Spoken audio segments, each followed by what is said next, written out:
बिंदुक का पिशाच योनि से कैसे हुआ उद्धार।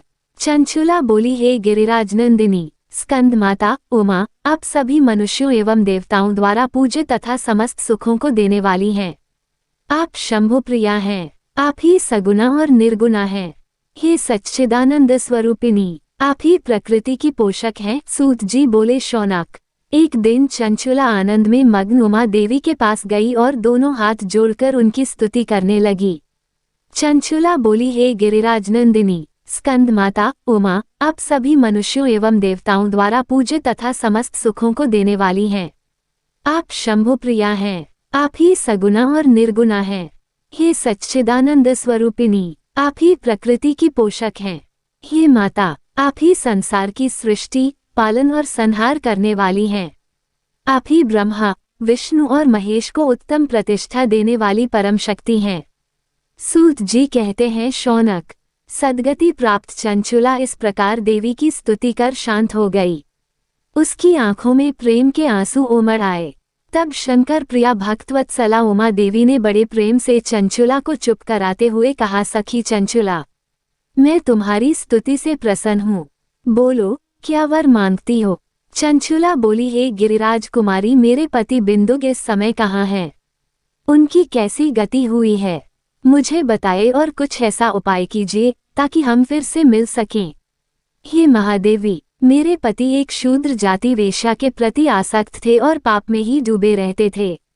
गिरिजा बोली, बेटी, तुम्हारा पति बिंदुक बड़ा पापी था। उसका अंत बड़ा भयानक हुआ। वेश्या का उपभोग करने के कारण वह मूर्ख नरक में अनेक वर्षों तक अनेक प्रकार के दुख भोगकर अब शेष पाप को भोगने के लिए विंध्य पर्वत पर पिशाच की योनि में रह रहा है। वह दुष्ट वहीं वायु पीकर रहता है और सब प्रकार के कष्ट सहता है। सूत जी कहते हैं, शौनक, गौरी देवी की यह बात सुनकर चंचुला अत्यंत दुखी हो गई। फिर मन को किसी तरह स्थिर करती हुई दुखी हृदय से मां गौरी से उसने एक बार फिर पूछा, हे महादेवी, मुझ पर कृपा कीजिए और मेरे पापी पति का अब उद्धार कर दीजिए।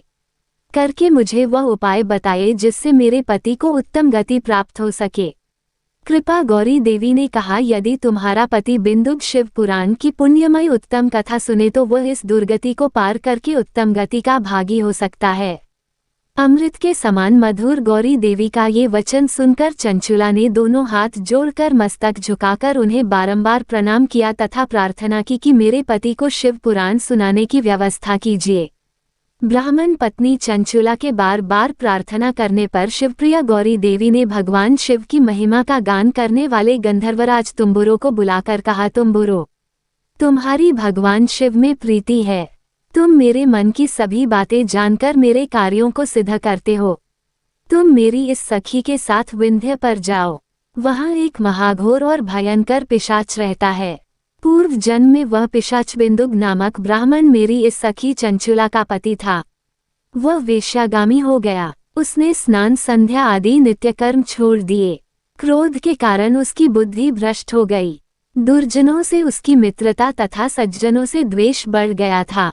वह अस्त्र शस्त्र से हिंसा करता, लोगों को सताता और उनके घरों में आग लगा देता था। चांडालों से दोस्ती करता वह रोज वेश्या के पास जाता था। पत्नी को त्याग कर दुष्ट लोगों से दोस्ती कर उन्हीं के संपर्क में रहता था। वह मृत्यु तक दुराचार में फंसा रहा। मृत्यु के बाद उसे पापियों के भोग स्थान यमपुर ले जाया गया।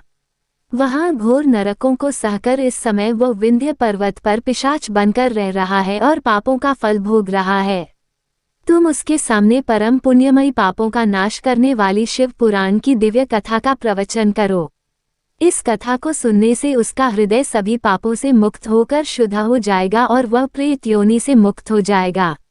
दुर्गति से मुक्त होने पर उस बिंदुक नामक पिशाच को विमान पर बिठाकर तुम भगवान शिव के पास ले आना।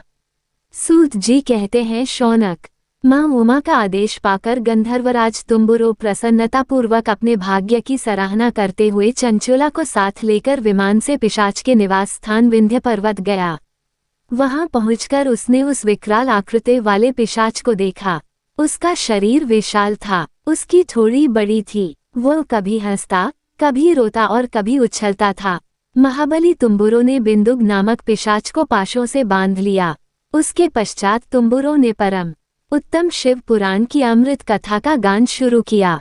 उसने पहली विद्येश्वर संहिता से लेकर 7वीं वायु संहिता तक शिव पुराण की कथा का स्पष्ट वर्णन किया।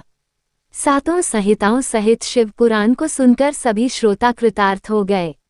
परम पुण्यमय शिव पुराण को सुनकर पिशाच सभी पापों से मुक्त हो गया और उसने पिशाच शरीर का त्याग कर दिया। शीघ्र ही उसका रूप दिव्य हो गया। उसका शरीर गौर वर्ण का हो गया। शरीर पर श्वेत वस्त्र एवं पुरुषों के आभूषण आ गए। इस प्रकार दिव्य देहधारी होकर बिंदुक अपनी पत्नी चंचुला के साथ स्वयं भी भगवान शिव का गुणगान करने लगा।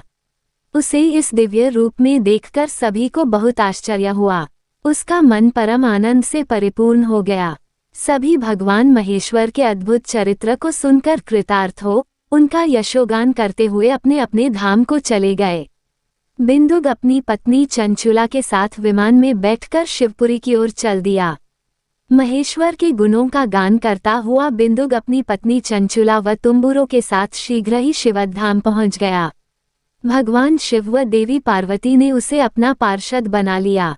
दोनों पति पत्नी सुखपूर्वक भगवान महेश्वर एवं देवी गौरी के श्रीचरणों में अविचल निवास पाकर धन्य हो गए। वीडियो अच्छी लगे तो लाइक सब्सक्राइब करना ना भूले।